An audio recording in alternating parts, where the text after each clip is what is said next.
Well, you know, we're obviously, happy to win the game that we just played, and we obviously did some, things well in the game, but, there were some things that we need to improve on, and we're certainly going to work on those things. We're trying to maintain a standard here, a standard of excellence that requires everybody to be on all the time.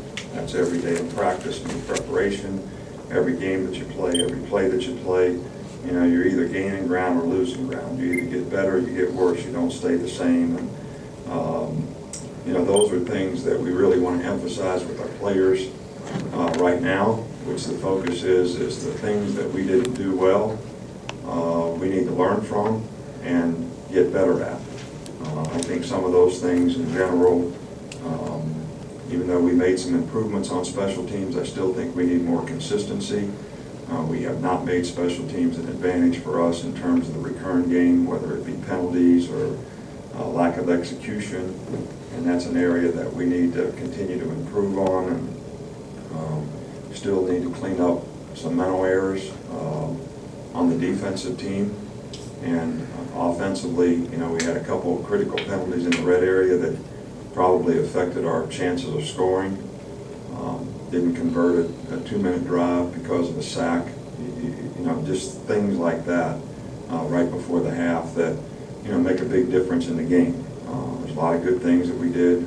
Got some great turnovers on defense. Played hard as a team. Got off to a great start offensively. But these are all things that we really need to build on.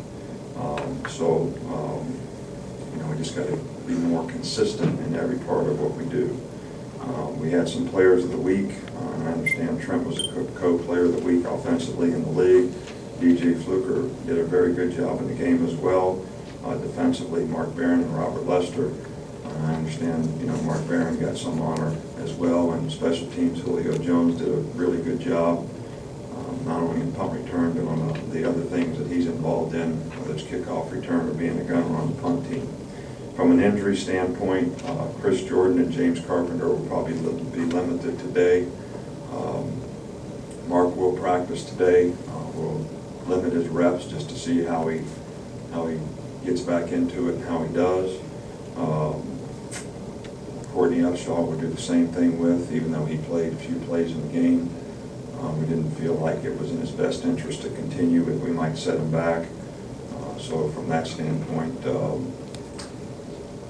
maybe we got a couple other guys that will be limited, but they'll be limited in terms of how they're coming back and bouncing back. Duke, David Cutcliffe is an outstanding coach. He's done a great job there, as well as Ole Miss and offensive coordinator in Tennessee. Wherever he's been, they've been, a very productive offense wherever he's been. And he has done the same thing at Duke. They're in the top 10 last year in just about every category, whether it's scoring, passing, total offense, whatever you want to talk about. And they have, 9 guys back, and they have a new quarterback. He has played very effectively for them in the first 2 games, and this is a very dangerous team because of their ability to throw the ball and score points. They scored 48 points last week on a team that has been ranked in the top 20 most of the last 5 years in Wake Forest. It's going to be important for us to do a good job in preparation in terms of the experience that we can gain, this week, and how we prepare for, a team that's very good at throwing the football. And they play well in all other parts of the game too. They're sound and solid on special teams. Ron Middleton, who coached here, does a really good job in that part of their game. And last year they were very, very good on defense. This year they've given up some points, but I still think they're capable of being a very good defensive team. I'm sure that everybody we play will be ready to play us.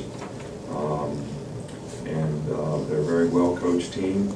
It's the first game on the road for us, which is a challenge for our players to be able to focus and do things that we need to do to play the kind of football to the standard that we want to play to on a consistent basis all the time. So, that's kind of, where we are as a team, but I think the big focus for us is really everybody elevating their game to to where we need to get it to so that we can continue to improve as a team. And that's going to be critical this week in practice and preparation for a very good Duke team. Coach Saban, just a follow-up on Duke's offense. What formations will they use that you hadn't seen against really two teams that hadn't been wide open really in San Jose State? How are they different? I think, well, you got twofold. You know, last year they ran a lot of 3 wide outs, one tight end, and a back. That's probably their #1 formation group. They were getting empty out of that. They'll back motion empty, and they are doing some pistol, you know, this year for the running game. Not always offset in the back. They get 4 wide outs, so they do play some regular. Most of the time it's 2 tights and 2 wides, but I'd say the spread formations are probably 90% of what they do. Just looking at the tape, secondary, what did you see, positive, negatives coming out of that state? Well, I think we made improvement in the secondary. I think we had better eye control, read run pass a little bit better. Still, and I think everybody made improvement. I think there's still room for adjustments, making adjustments, getting in the right position. We had a few mental errors that, you know, were costly, some on 3rd down, whether they were technique type things or errors in assignment, which were not as prevalent as the week before, but certainly made progress. You know, Mark Barron played extremely well, and his leadership is, you know, really helping the other players. I think DeQuan Minzy played a lot better in this game. You know, more confident in his role, and so we just got to keep improving because this will be, you know, a real, you know, challenge for us this week. Coach, if you could comment on red zone defense and the way the defense is stepping up, particularly with the turnovers. Well, I think the turnovers are critical in this game. They always have a significant impact on every game, but you know, playing well in the red zone is one of our goals. One of the things that we feel are really, really important. Not giving up big plays, playing well in the red zone, you know, are going to make you difficult to score on. We have given up some big plays, but we played very well in the red zone, and that's been helpful to, you know, keeping the point count down. I think the turnovers really contributed to that this week. Some of them we created with pressure, a couple of them. One we created with a good hit, and I think that's all good football. So got to continue to be aggressive in those areas so that we can make plays, and we really emphasize turnovers, you know, all the time, but especially in this fall camp, and so far it paid off for us, especially in this past game. Coach, you said before that you couldn't really judge a player until you see them and how they perform in a game. Any guys on that defense that have kind of impressed you by being gamers, by those things? Well, I think Kerry Murphy did a really good job of moving out and playing, you know, a different position in this past game because we felt like we needed to be a little more physical against a bigger, more physical offensive line. But he did a really nice job in this game. You know, I think the biggest thing we've done is, and if we continue to get our players to do this, is play together as a unit. Everybody do your job. Everybody be responsible for what they're supposed to do. Get your eyes in the right place, key the right things, and react the right way. And so far, when we've done that, we've been fairly successful. And when we haven't done that, we have been susceptible to giving up plays. And I think the consistency in performance is the key to being able to do that. And I think everybody on defense has to do it a little bit better. I'm not disappointed in anyone. I'm not disappointed in the way we played. I just think we need to focus on getting a lot better, which we're very capable of, because the things that we're talking about are correctable things. And it's maturity, it's people buying in to doing it that way, and believing that it's going to help them be more successful individually and collectively. And I think that's what we got to continue to do. Coach, before the ball game, you met on the field with Coach Bowden and also with Coach Paterno. How did that make you feel? And tell us, could you give us a little inside information about what y'all may have talked about? Well, you know, those two guys are obviously, I've said this several times before, but had a great impact on college football. They're great ambassadors for college football. They've done what I think as professionals you should try to do, you know, in your program in terms of helping your players be successful as people, students. They've been very successful on the field in developing players.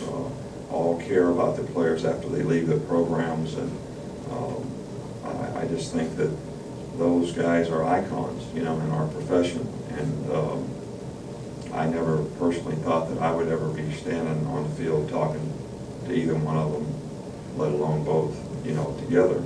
But I just have a tremendous amount of respect for both those guys and all they've done for college football.